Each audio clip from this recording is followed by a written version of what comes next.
لله رب العالمين والصلاة والسلام على رسوله النبي الكريم. أعوذ بالله من الشيطان الرجيم. بسم الله الرحمن الرحيم. وأن سعيه سوف يرى. صدق الله العظيم. محترم سامعین، اکابرین کا تذکرہ، ان کی سیرت، ان کے حالات بیان کرنے کا مقصد یہ ہے کہ ہماری زندگی بھی ہمارے اکابرین کی طرح ہو جائے، ہم بھی اسی طرح محنت کرنے والے بن جائے جیسے ہمارے اکابرین نے کی. کیسی قربانی انہوں نے دی ہے، وہ قربانیاں ہمارے سامنے آئے گی، تب جا کر محنت کرنا آسان ہو جائے گا، ہر قربانی دینا آسان ہو جائے گا. لا یکلف اللہ نفسا الا وسعها، جس کی جتنی وسعت ہوگی اللہ تعالیٰ اتنا ہی اس پر بوجھ ڈالتے ہیں، اس سے کم نہیں، اس سے زیادہ نہیں. ان اللہ لا یظلم مثقال ذرہ، ذرے کے برابر میں اللہ تعالیٰ کسی پر ظلم نہیں کرتا. تو جو سلسلہ چل رہا ہے ہمارے اکابرین کے بارے میں کہ انہوں نے کیسی اپنی زندگی گزاری ہے، کیسا ان کا بچپن رہا ہے، کیسی جوانی رہی ہے، آخری عمر کیا تھی، اور کیسے انہوں نے دینی خدمات کو انجام دیا تھا، ان کا تذکرہ چل رہا ہے. انہی میں سے ایک شخصیت اعظم گڑھ کی حضرت حبیب الرحمن اعظمی نور اللہ مرقدہ کی ہے. حضرت کو شیخ الہند اور امیر الہند اول کہا جاتا ہے، اور شاہ ولی اللہ محدث ثانی کہا جاتا ہے. اتنا بڑا لقب، امیر الہند اول، شاہ ولی اللہ محدث دہلوی ثانی، ایسے القاب سے حضرت کو پکارا جاتا تھا. حضرت کی پیدائش قصبہ مئو میں ہوئی. 1901 میں آپ کی پیدائش ہوئی. آپ کا تاریخی نام اختر حسن تھا اور کنیت ابو المعاصم اور نسبت الاعظمی سے مشہور ہے. مفتی اعظم حبیب الرحمن الاعظمی ابو المعاصم رحمۃ اللہ علیہ. آپ کے والد کا نام صابر تھا. ابتدائی تعلیم مئو میں کی، پھر اس کے بعد مظہر العلوم بنارس، اس کے بعد دارالعلوم دیوبند چلے گئے. اور آپ کو اس مقام تک پہنچانے کے لیے آپ کے اساتذہ کا جو کردار رہا، ان میں چند مشہور اساتذہ: علامہ انور شاہ کشمیری رحمۃ اللہ علیہ، شبیر احمد عثمانی صاحب نور اللہ مرقدہ، عبدالغفار عراقی رحمۃ اللہ علیہ، کریم بخش سنبلی رحمۃ اللہ علیہ. ایسے بڑے بڑے اکابرین نے آپ کو تعلیم دی ہے، آپ کی ذہن سازی کی ہے، آپ کی تربیت کی ہے. آپ نے تعلیم کے خوشگوار مراحل سے گزرنے کے بعد تدریس کے میدان میں قدم رکھا. آپ کی محنت کا نتیجہ رہا آپ سے مستفید ہونے والے طلباء جیسے منظور نعمانی رحمۃ اللہ علیہ، سعید الرحمن اعظمی رحمۃ اللہ علیہ، عبد الجبار مئو، مفتی ظفیر الدین معروفی، ضیاء الحسن جیسے اکابر علماء، ممتاز محدثین اور بافیض اصحاب درس و تدریس پیدا ہوئے اور اپنے اپنے میدان میں نمایاں شخصیات بنے. منظور نعمانی صاحب کو دیکھ لیں، سعید الرحمن صاحب کو دیکھ لیں، انہوں نے کیسا کام دیا، حدیث کا کیسا کام کیا. الیاس رحمۃ اللہ علیہ کا کیسا ساتھ دیا انہوں نے. فتنے ارتداد، فتنے قادیانیت، بڑے بڑے فتنوں کو کیسے ان اکابرین نے سنبھالا، ان کی ذہن سازی کیسے کی گئی، ان پر محنت کیسے کی گئی. اساتذہ کا شوق، اساتذہ کی نگاہ، تب جا کر یہ لوگ ایسے بنے۔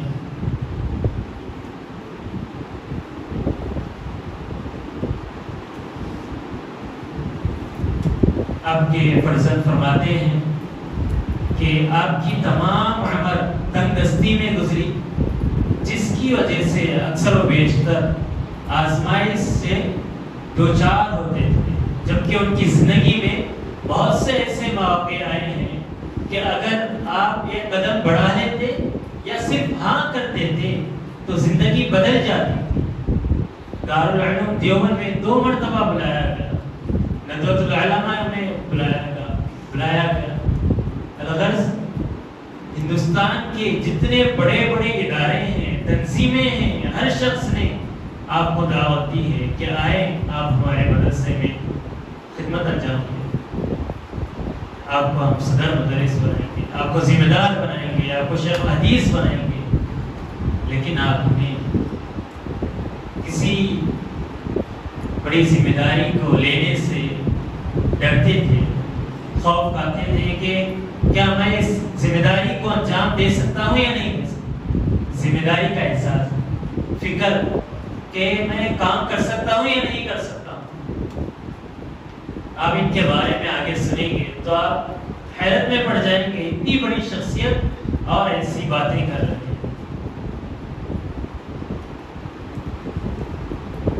ایک مرتبہ آپ کو ندوۃ المصنفین کی طرف سے ترجمان السنہ کی تصنیف و تالیف کی طرف سے ذمہ داری دی گئی، پیشکش کی گئی، لیکن آپ نے انکار کر دیا،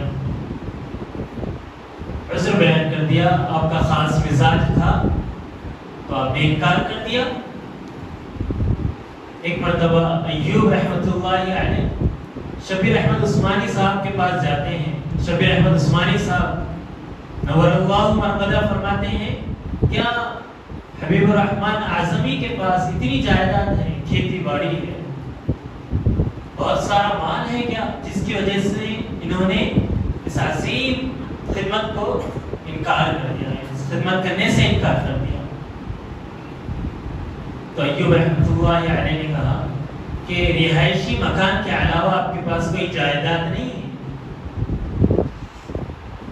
تو آپ حیرت میں پڑ گئے کہ کچھ نہیں ہے، لیکن اس کے باوجود بھی اتنا استغنا، اتنی قناعت۔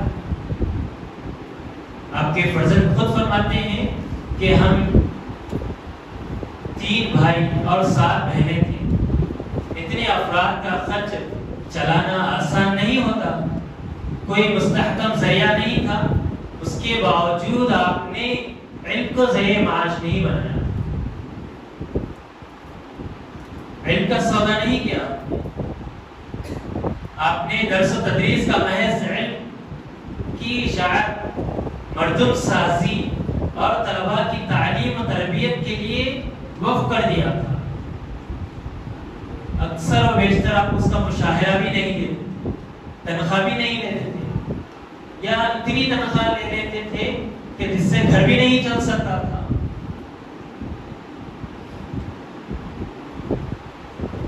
ایک طرف تنگ دستی کا یہ حال ہے اور دوسری طرف ہند کے تمام بڑے ادارے، اور اس کے علاوہ جامعہ ازہر مصر اور وزارت اوقاف کویت اور قطر اور جنوبی افریقہ سے بڑے بڑے عہدوں کی پیشکش کی گئی، لیکن آپ ایک فقیر بے نوا کی طرح بوسیدہ بوریے پر بیٹھ کر علم و تحقیق اور تصنیف و تعلیف کی خدمت انجام دیتے ہیں۔ اتنے بڑے بڑے مواقع آئے، اندرون ملک، بیرون ملک، ہر ایک نے آپ کو دعوت دی، آپ کا اعتراف کیا، آپ کی خدمات کو پرکھا انہوں نے، جانا انہوں نے، لیکن آپ نے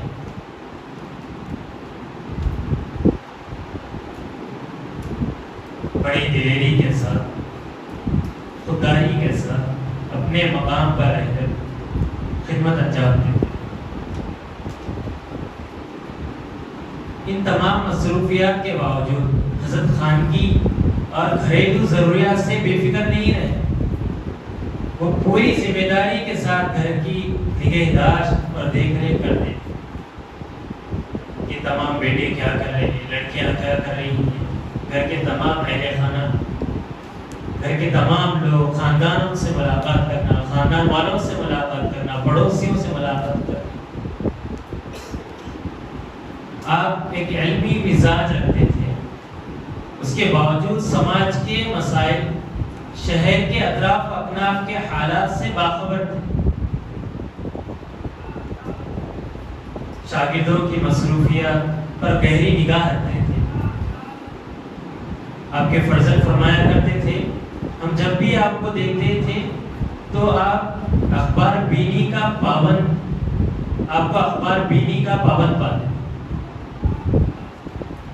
علاقے کے اور ہندوستان کے بڑے بڑے اخبارات آپ کے پاس آتے تھے, بڑے بڑے رسالے, اردو عربی تمام رسالے آپ کے پاس آتے تھے, تمام مجلات آپ کے پاس آتے تھے, ہر ایک کو آپ پڑھتے تھے. پوری دنیا کے حالات پر گہری نظر رکھتے تھے. شہر اور بیرون شہر کے بہت سے لوگ اپنے اپنے مسائل لے کر آتے, آپ حل کرنے کی کوشش کرتے, اگر حل کر سکتے تو حل کر دیتے یا کوئی مناسب مشورہ دیتے تھے اور ان کی رہنمائی فرما دیتے. عوامی, سیاسی اور سماجی مسائل سے دلچسپی کا نتیجہ تھا کہ جمعیت علماء ہند سے آپ کا تعلق زمانے طالب علم سے ہی تھا. اگرچہ آپ اشرف علی تھانوی رحمۃ اللہ علیہ سے بیعت تھے, اشرف علی تھانوی رحمۃ اللہ علیہ کا نقطۂ نظر الگ تھا, ایک قومی کا نقطۂ نظر تھا, اور جمعیت علماء ہند کا دو قومی نقطۂ نظر تھا. اس کے باوجود آپ جمعیت کی فکر کے کٹر حامی تھے. آپ جمعیت کے صوبائی اور مرکزی مجلس عاملہ کے رکن رہے ہیں اور آخر تک اس پر برقرار رہے. اور یوں نہیں کہ بس کتابیں ہی سامنے تھیں, گھر والے ہی سامنے تھے, اور جو آپ کے پاس آتے تھے, جو رسالے آتے تھے, بس اس پر اکتفا نہیں. معاشرے میں جو بگڑتے حالات چل رہے تھے, جو فتنے ابھر رہے تھے, فتنے ابھرنے والے تھے, اور نوجوان کی بے راہ روی دنیا کے اندر لگ کر لوگوں کا انہمار, اور آپ کو اس بات کا سخت افسوس تھا کہ مدارس میں مردم سازی اور تعلیم و تربیت کا روز بروز فقدان ہوتا جا رہا تھا. مدرسین اور طلبہ دونوں کے اندر سے محنت کا جذبہ ختم ہو رہا ہے, مطالعہ کا جذبہ ختم ہو رہا ہے, دین کی فکریں ختم ہو رہی ہیں, دین کے جذبات ختم ہو رہے ہیں. کافی افسوس کرتے تھے. جو بڑے اکابرین آتے تھے ان سے یہی کہتے کہ مجھے اس بات کا زیادہ صدمہ ہے, زیادہ افسوس ہے کہ ہمارے برادری کے لوگ دین پر اس طرح محنت نہیں کر رہے ہیں جس طرح ہمارے اکابرین محنت کرتے تھے, اس طرح فکریں نہیں رکھ رہے ہیں جس طرح فکریں رکھنی چاہیے تھی. دنیا میں لگ رہے ہیں, اس کا خاص خیال کرنا ہوگا, اس پر محنت کرنا ہوگا. یہی ہمارا سرمایہ ہے, یہی آگے چل کر محنت کریں گے. کافی اس کا صدمہ رہتا تھا. آپ علماء کو خاص طور پر اور اپنے طلباء کو اس کی طرف توجہ دلاتے تھے کہ محنت کی ضرورت ہے, مطالعے کی ضرورت ہے, احادیث پر گہری نگاہ ہونی چاہیے, تفاسیر پر گہری نگاہ ہونی چاہیے. ارتداد کہاں سے پھیل رہا ہے, کس طرح پھیل رہا ہے, فتنے کیسے ابھر رہے ہیں, کیا کیا اعتراضات چل رہے ہیں, کیا کیا اعتراضات ہو سکتے ہیں, اس پر محنت کرنی چاہیے. اکابرین کے نمونے ان کی زندگی پیش کرتے تھے اور آپ معاملات کے پکے تھے, کبھی وقت ضائع نہیں کرتے تھے, جو وقت طے تھا اس وقت میں وہی کام کرتے. جیسے کھانے کا وقت طے ہے، کھانے کے وقت میں کھاتے ہیں، اس کے علاوہ کوئی کام نہیں کرتے. کھانا وقت پر مل جائے کھا لیتے تھے، اگر وقت پر کھانا نہیں ملتا تو کھانا نہیں کھاتے. اسی لیے گھر والے وقت پر کھانا تیار کر کے رکھ دیتے، اور ملاقات کا وقت ہو تو ملاقات کرتے، تعلیم کا وقت ہو تو تعلیم کرتے. کہیں جانا ہو، سفر پر جانا ہو، وقت پر حاضر ہو جاتے. مدرسے کا وقت ہے تو مدرسے کے وقت میں آپ حاضر ہو جاتے. اسی وجہ سے وقت کی پابندی کی وجہ سے اللہ تعالیٰ نے آپ کے وقت میں بہت برکتیں دی. تھوڑے سے وقت میں آپ بہت سارے کام کر لیا کرتے تھے.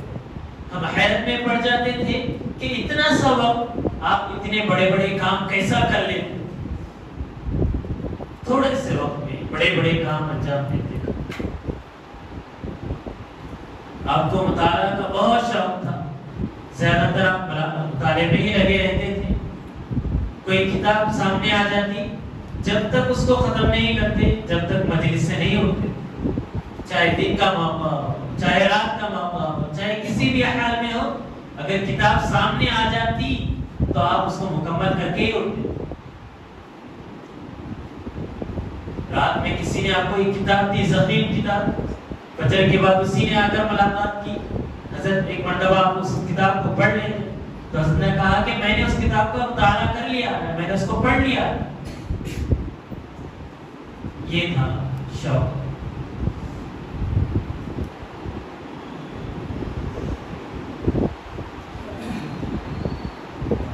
کتابوں سے زیادہ قیمتی ان کا کوئی سرمایہ نہیں تھا. آخر عمر میں تو عشاء کی نماز کے بعد بہت جلد استراحت سے فارغ ہو جاتے تھے، لیکن جوانی میں یہ حال تھا کہ رات میں بہت کم سویا کرتے. زیادہ تر کتابوں اور قرآن کریم نوافل کے اہتمام میں لگے رہتے. اور آپ کا اصل میدان تو علم حدیث تھا. علم حدیث. لیکن شوق ان کو ہر علم، ہر فن کی کتابوں کے مطالعے کا تھا. یہی وجہ ہے کہ حدیث کے علاوہ جملہ فنون جتنے ہو سکتے ہیں، علوم جتنے ہو سکتے ہیں، آپ نے ہر علوم، ہر فن کا مطالعہ کر لیا اور کافی علمی شخصیت تھی. ہر فن میں کوئی آپ سے کسی فن کے متعلق کہہ دیتا تو آپ فوراً اس کے بارے میں اس کا خلاصہ کر دیتے. کوئی فن آپ کی نظر میں ایسا نہیں تھا کہ آپ نے اس کو نہ پڑھا.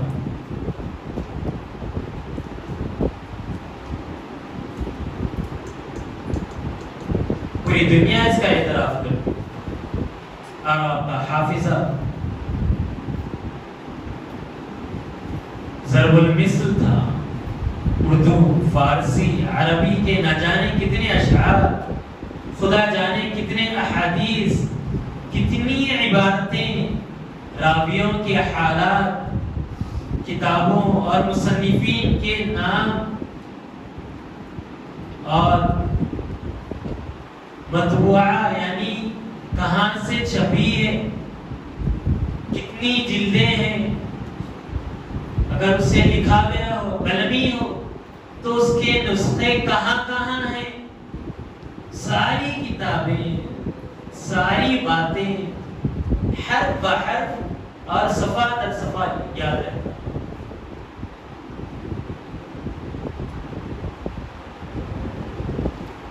نوے سال کی عمر کو پہنچنے کے بعد بھی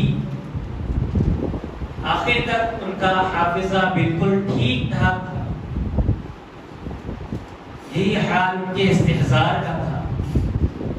قرآن و حدیث کے نصوص، فقہی احکامات، ادبی نکات، تاریخ و تراجم وغیرہ ہمہ وقت مستحضر رہتے تھے. بارہا ایسا ہوتا تھا کہ اہل علم آپ کے پاس آتے، اشکالات لاتے اور سوچتے کہ آپ تلاش کرنے کے بعد ہمیں اس کا جواب دیں گے.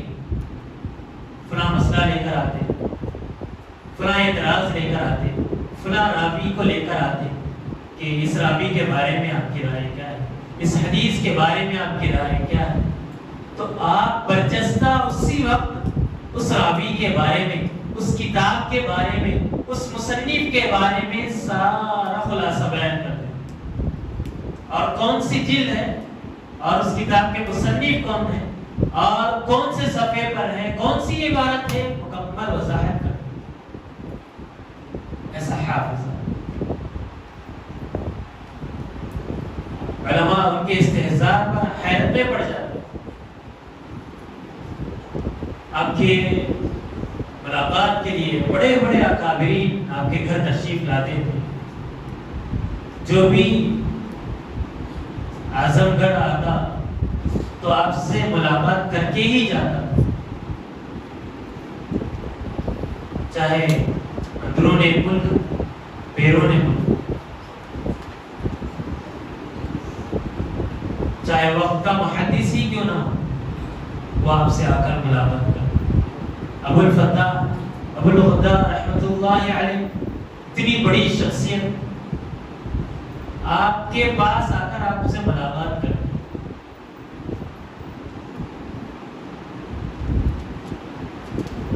سید سعد مدنی رحمۃ اللہ علیہ، جب بھی مئو سے گزرنا ہوتا یا ٹرین تھوڑے سے وقت کے لیے بھی اگر مئو میں رک جاتی تو آپ تنے تنہا آپ سے ملاقات کرنے کے لیے آ جاتے تھے، پیدل آ جاتے تھے، اگر سواری نہ ہو، سواری ہوتی تو سواری پر آ کر ضرور آپ سے ملاقات کر کے جاتے، آپ کے گھر تشریف لاتے، بڑے سے بڑے اکابرین آپ کے پاس آ کر آپ سے مصافحہ کرتے، آپ سے دعائیں لے کر جاتے۔ ایک مرتبہ حج کے سفر پر تھے، آپ نے علامہ ابن باز رحمۃ اللہ علیہ سے ملاقات کے لیے وقت لیا۔ علامہ اعظمی کے محدثانہ شان، علماء اسلام کی نظر میں آپ کی عظیم حدیثی خدمات کیا تھی، آپ غور کریں اس بات سے۔ آپ علامہ ابن باز رحمۃ اللہ علیہ کی مجلس میں جاتے ہیں اور آپ سے ملاقات کے لیے کھڑے ہوتے ہیں، کیونکہ آپ نابینا تھے اور آپ کے پاس آ کر ہر کوئی اپنا تعارف کرتا، ہر کوئی اپنا تعارف کرا رہا تھا۔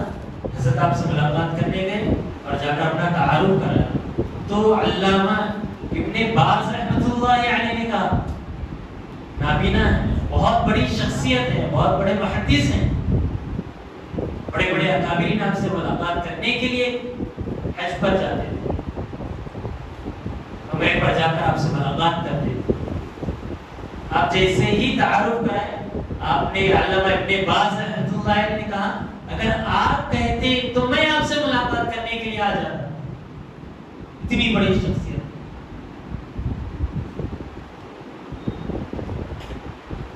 آپ کا اعتراف کرنے والوں میں علامہ انور شاہ کشمیری رحمۃ اللہ علیہ، شبیر احمد عثمانی صاحب نور اللہ مرقدہ، سلیمان ندوی رحمۃ اللہ علیہ، ابو الفتح ابو الغداء رحمۃ اللہ علیہ، شیخ الازہر، جامعہ ازہر کے شیخ الحدیث ڈاکٹر عبد الحلیم رحمۃ اللہ علیہ، اور ان کے علاوہ دیگر اکابرین آپ کا اعتراف کرتے ہیں۔ ایک مرتبہ شیخ الحدیث، شیخ الازہر ڈاکٹر عبد الحلیم رحمۃ اللہ علیہ فرمانے لگے کہ اگر سارے عالم میں کوئی محدث اعظم کے خطاب کے لائق ہو تو حبیب الرحمن اعظمی، اتنا بڑا اعزاز کہ سارے عالم میں کوئی محدث اعظم کا خطاب پانے کے قابل ہو تو وہ حبیب الرحمن اعظمی۔ اسی طرح شیخ حسنین ذہابی، وزیر اوقاف مصر کے وزیر اوقاف رہے ہیں، فرمانے لگے کہ پورے ہندوستان میں کوئی ان کی نظیر نہیں، تو ڈاکٹر عبد الحلیم رحمۃ اللہ علیہ نے ٹوکتے ہوئے اضافہ فرمایا کہ ہمارے علم کے مطابق پوری دنیا میں ان کی کوئی مثال نہیں، اتنے بڑے شخص۔ اور آپ کو شاہ ولی اللہ ثانی کہا جاتا ہے۔ آپ اقوال، حکمتیں، اکابرین کا تذکرہ، ارتداد، فتنوں پر 40 سے زائد کتابیں لکھی، فن حدیث، استدراکات وغیرہ، ہر فن پر آپ نے کتابیں لکھی ہیں، رسالے، جوابات، اعتراضات وغیرہ، ہر فن پر آپ کو مہارت حاصل تھی۔ حدیث پر کیسی نگاہ تھی ہمارے اکابرین کے جوابات سے اور آپ کے اعترافات سے، آپ کو احساس ہو چکا ہوگا کہ کیسی شخصیت تھی ہوگی، کیسے اپنے زندگی کو ترتیب دیا ہوگا، کیسے آپ نے اس مقام کو حاصل کیا ہوگا۔ ترتیب دینے سے ہی زندگی بنتی ہے، ایک ماڈل بنانے کے بعد ہی زندگی بنتی ہے۔ کسی کو اپنا رہنما، اپنا مشیر، اپنا ماڈل بنانے کے بعد اس پر چلنے سے انسان بنتا ہے۔ دونوں چیزوں کی ضرورت ہے، ایک اپنا رہنما بنانا ضروری ہے اور اس پر چلنا ضروری ہے۔ ہمارے اکابرین پر نے اس پر چل کر دکھایا ہے، کیسے محنت کی ہے، کیسے رات کو جاگ کر اتنی بڑی بڑی ضخیم کتابیں انہوں نے لکھی ہیں، احادیث کی کئی کتابیں انہوں نے لکھی ہیں، راویوں پر کئی مرتبہ انہوں نے بحث کیا ہے۔ بڑے بڑے اکابرین نے آپ کی تعریف فرمائی، آپ سے ملاقات کو اعزاز سمجھتے تھے۔ اللہ تعالیٰ نے ہندوستان کو بہت سے بڑے بڑے اکابرین سے نوازا ہے، انہی میں سے ایک چھپا ہوا شخص مفتی حبیب الرحمن اعظمی، محدث اعظم ابو المعاصر شاہ ولی اللہ ثانی گزرے ہیں۔ اللہ تعالیٰ سے دعا ہے کہ اکابرین کے اوصاف کو اپنانے کی توفیق نصیب فرمائیں، ان جیسی محنت کرنے، ان جیسا ذوق رکھنے کی توفیق نصیب فرمائیں۔